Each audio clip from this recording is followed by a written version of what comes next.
జూరాల మీద పెట్టిన పంపులు అవి ఏ పంపులైనా సరే ఇప్పుడు నడుస్తున్నటువంటి పంపులు 40-45 రోజుల కంటే మించి నడవవు.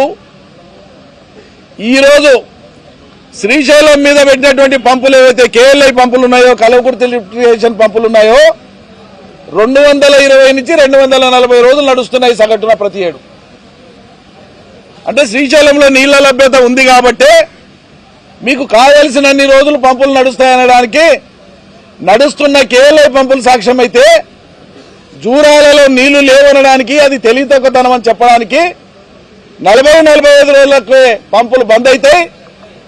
భీమాకు జూరాలకు క్రాప్ హాలిడే ఇస్తాం మేము ఘనమైన సర్కారు అని చెప్పుకునేటువంటి మీ సర్కారు దీనికి నిదర్శనం. ఈ తెలివితక్కువతనం ప్రజల్లోకి పోవాలనేటువంటి ఉద్దేశంతోనే మరో జల పోరాటానికి శ్రీకారం చుడుతున్నది బీఆర్ఎస్. ఇది కేవలం పాలమూరు ప్రయోజనం, రంగారెడ్డి ప్రయోజనం, నల్గొండ ప్రయోజనం, కృష్ణానది జలాల మీద హక్కు భుక్తమైనటువంటి అసలు సిసలు హక్కుదారుల యొక్క న్యాయమైనటువంటి పోరాటం ఇది.